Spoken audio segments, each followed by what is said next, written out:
So today, the two different topics that have nothing to do with each other, if we know a point and we know the equation for the line, how long is the dotted line, straight line distance between them, and then how do we tell when parabolas are wider or narrower than normal. So for the first topic, you guys are going to figure out and tell me how we're going to do this.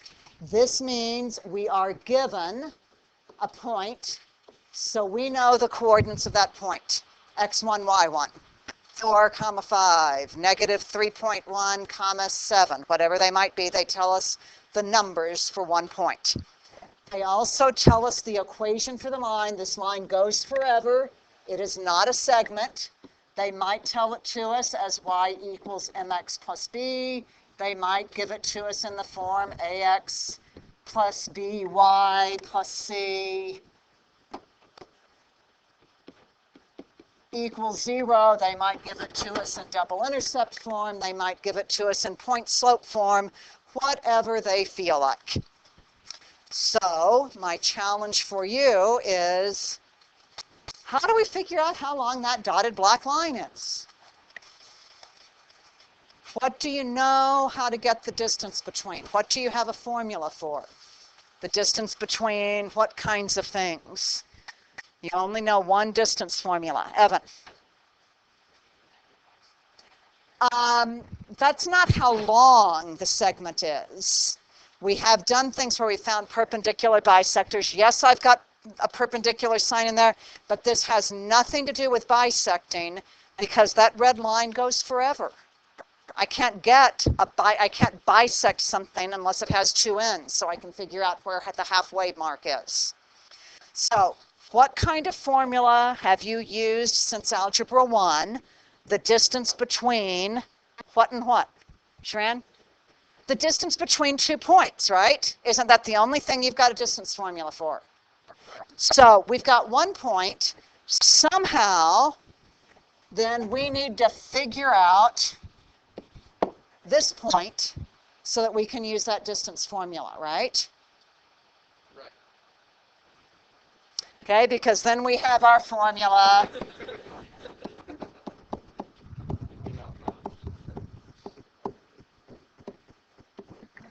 If we can figure out that mystery point, we can use our distance formula. Okay, so we have a red line and a dotted black line, and I want to find the point where those two cross. What do you do when you're trying to find the point where two lines cross? Keith?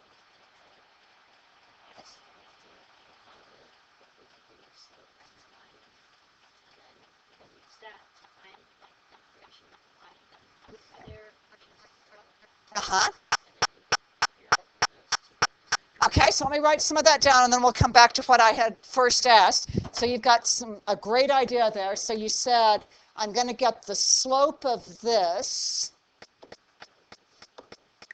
And how do I do that perpendicular slope? If this was y equals mx plus b. Okay, so the perpendicular slope is going to be, turn that one upside down, take its reciprocal, and change whether it's positive or negative. So then I can somehow use that and these coordinates to actually get the equation, right? Okay, so now I've got the equation of the dotted black line, and they originally gave me the equation of the red line. I have equations for two lines. How do you figure out the point where two lines cross? You just solve it like elimination or substitution. Then we have, perfect. Then we have a system. And so we solve that system to get this point right here. So far, so good? That's going to be our strategy. So let's try that now with this example.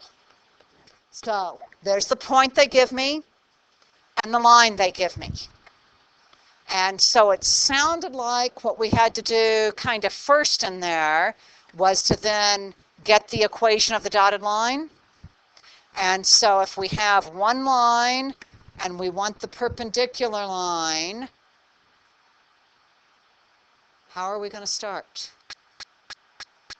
Emma?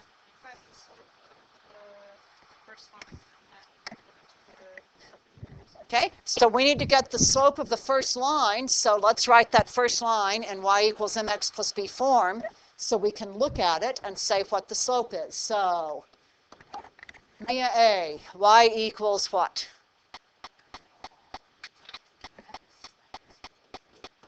So my slope for that original line is what, everybody? 1, so I'm being really nice to us with this problem. The perpendicular slope is the opposite of the reciprocal of that slope. So if I turn 1 upside down, I still have 1, and then I take the opposite of that. So my perpendicular slope needs to be -1. So let's see, what did we say we needed to do then? Once we had that, we needed to use, the point they gave us and that slope, that perpendicular slope to get the equation. So let's get the equation of our perpendicular dotted line. And we're going to do this a couple of different ways. What's one way we could do that? We know the slope is -1.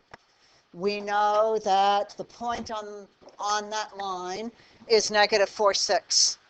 So what's one way I can get the equation of that dotted perpendicular line? Ian. Okay, so since you're on this side of the room, everybody, in these 3 rows, you're going to do it this way. You are going to plug into y equals m perpendicular x plus b and get what b is. What's another way that we could do it if we know that the slope is -1 and it goes through the point -4,6. So for this side of the room, if I know a point, -4,6, and I know the slope, -1, if I know the point and the slope, what's the other formula I can use? The point slope formula. So you guys are going to plug into y minus the 6 equals the slope -1 times x minus the -4, and hopefully we get the same equation both ways. So this will be 6x.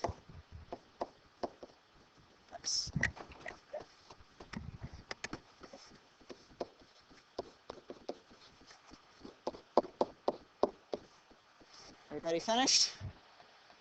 So I know the slope's -1, so I know you ended up with y equals minus x. Finish it, everybody? Plus 2. So now I know the dotted perpendicular line and I know the original line. I'm trying to get where they cross. So I have 2 equations. And now let's solve that system of equations. So our system is y equals x minus 4, y equals minus x plus 2. Substitution or elimination? Elimination. Either one is just about as easy. You can do x minus 4 equals minus x plus 2, or if you do elimination, 2y is -2. So what's y, everyone? So y is -1. And so if y is -1 and -1 is x minus 4, what is x going to be? 3. So that means our intersection is 3, -1. Now we know the 2 points and we want the distance in between them. So the 2 points are -4,6 and 3, -1. So -4,6 was the original, and 3, -1 was the intersection point. So D is square root of, does not matter which order on these, so 3 minus the -4 squared plus -1 minus the 6 squared. So 7 squared is 49. -7 times -7 is also 49. So I have the square root of 49 times 2, or 7 root 2 for my distance. So a bunch of steps, but does it make sense? Yes. Just go through it step by step. It may help to draw a little bit of a sketch, but don't really worry about how accurate the line is, whether the slope's positive or negative or any of that, just to kind of help you keep track of the steps as you go through solving the problem. Ready for the other topic for today? Okay, so wide and narrow parabolas. That number in front of the x squared is what is going to make a difference in the parabola. It does not matter whether we have it in the general form or the vertex form, A is going to be A. For the moment, I'm going to say, well, if B and C are both 0, I just have y equals 5x squared, y equals 2.3x squared, y equals negative 7x squared, and so on.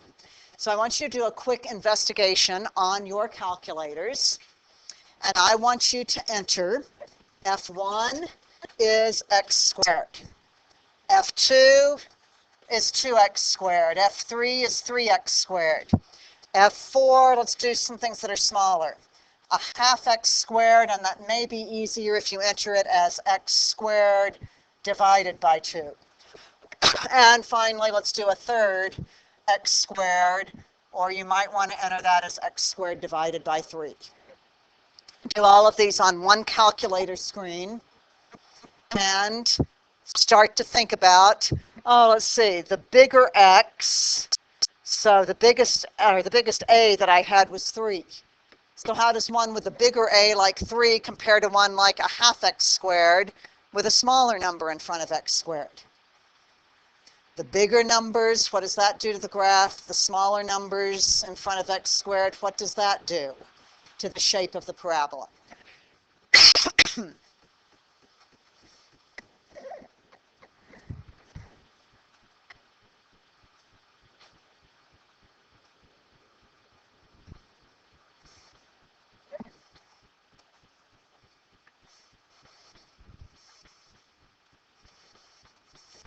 And hopefully you are getting something that's looking somewhat like this.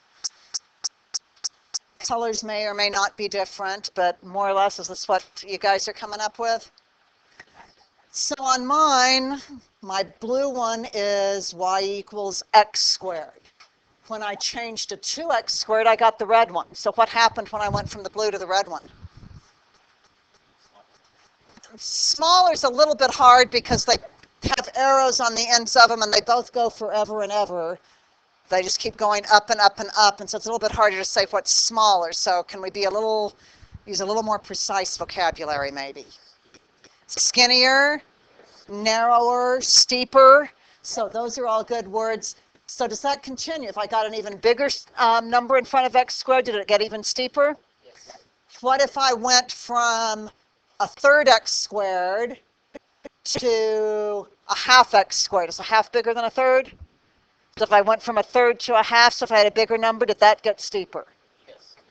And so what if I went the other way? If I got smaller a's, how do you want to describe what happens to the shape? It's going to get wider. So that's the first part of our observation.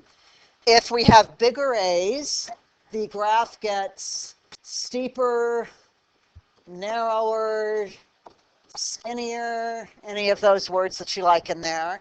And as it gets smaller, we said the parabola gets wider. Now notice I wrote these with the absolute value of a. We know that whether I say y equals 3x squared or minus 3x squared, that's just an exact reflection over the x-axis, so they're exactly as wide as each other. That's the reason for the absolute value in there. So these two sentences are the frame if we're comparing two parabolas to each other. If I have one that starts off with y equals 5x squared and one that starts off with negative 2x squared, which one will be steeper? The one with the 5 or the one with the negative 2? The one with the 5 will be steeper because 5 is bigger than 2 in terms of comparing the absolute values. Then it doesn't matter what the other numbers are times x and the plus c over there. We're just looking at the a on there. Sometimes you will be asked not to compare two parabolas to each other, but to compare one parabola to the parent graph y equals x squared.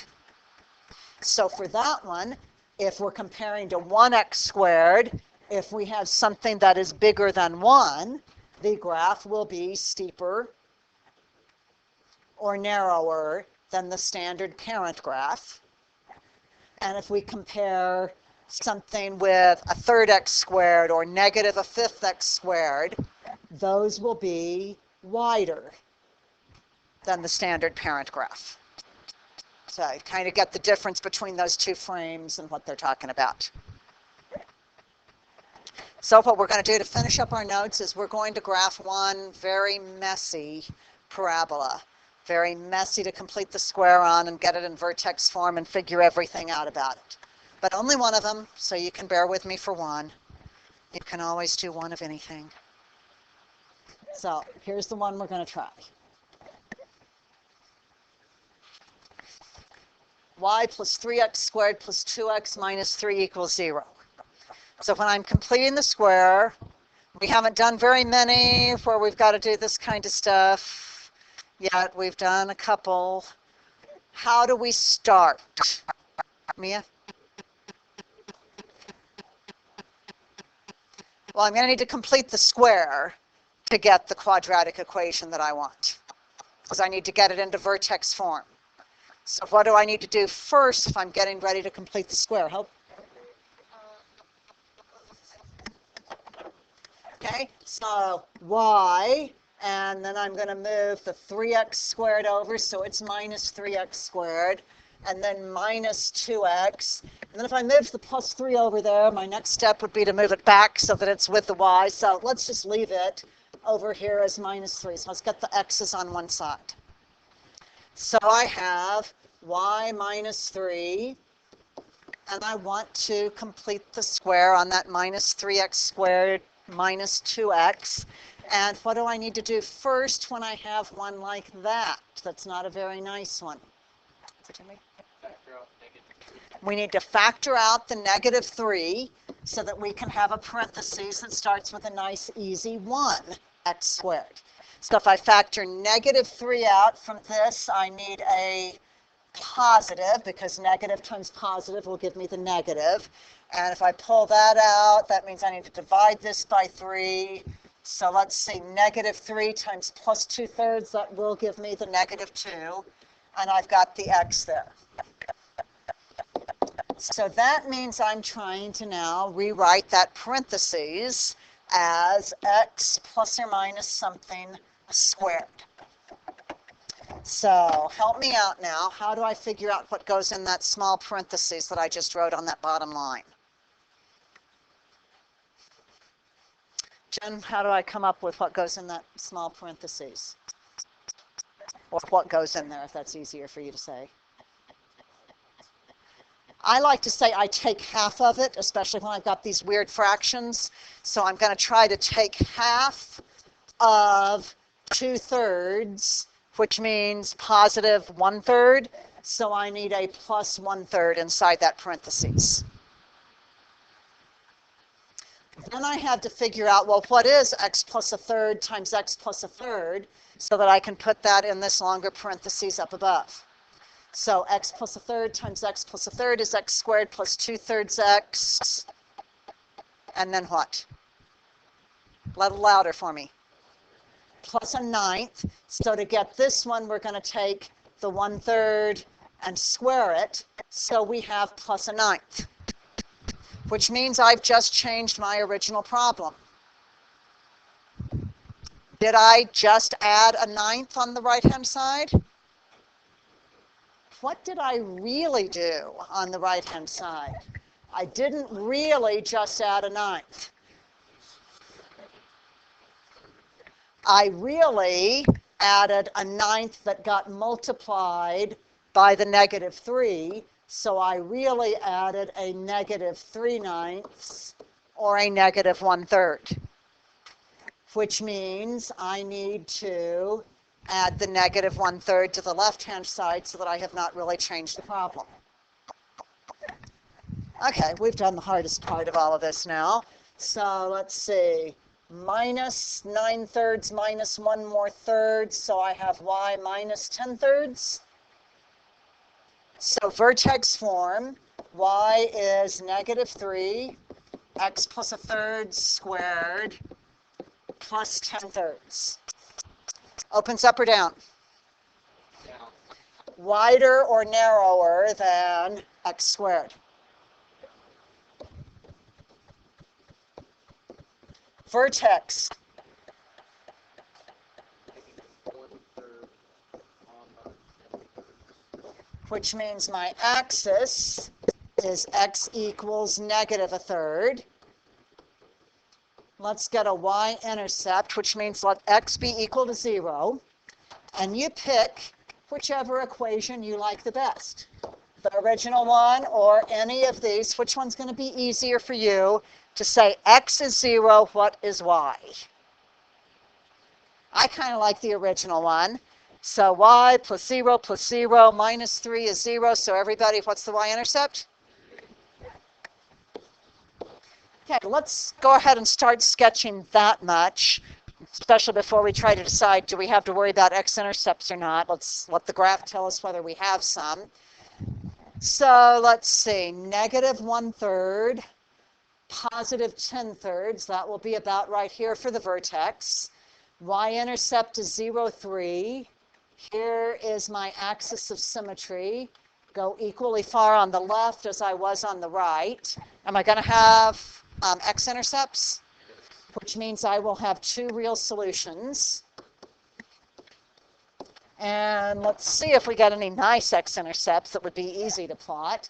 To do that, the easiest place to go is this one right here, where we have y plus or minus a number on one side, because to get the x-intercepts, we are letting y be 0. So if I put 0 in for this y right here, I have -10/3 equals -3 times x plus 1/3 squared. I don't like those minus signs. So first thing I'm going to do is multiply both sides by -1, so now I have positives. If I'm completing the square to solve this, I need the parentheses squared equals. So I need to divide both sides by 3, multiply both sides by 1/3, so I have 10/9 equals x plus 1/3 squared. Then we can take the plus or minus square root, and so we have plus or minus root 10 over the square root of 9, which is 3, is x plus 1/3, so subtract the 1/3, and the x-intercepts are -1/3 plus or minus root 10 over 3, comma 0. Those aren't very easy to plot. I ought to get a couple more points on there. So let's just go to an XY table. And how about if we plug in 1 for x? We've already plugged in 0 for x. Let's plug in 1 and see what we come up with for y. So if we go back to this original one, y plus 3 plus 2 minus 3 equals 0. What does y have to be? So we'll plot 1, -2. And so let's see, 1 1/3. So that would be here. And I'm going to call that good enough for this parabola that is opening down narrower than the standard y equals x squared. Questions from anybody on what we've talked about? Then we are going to call that it for the notes today.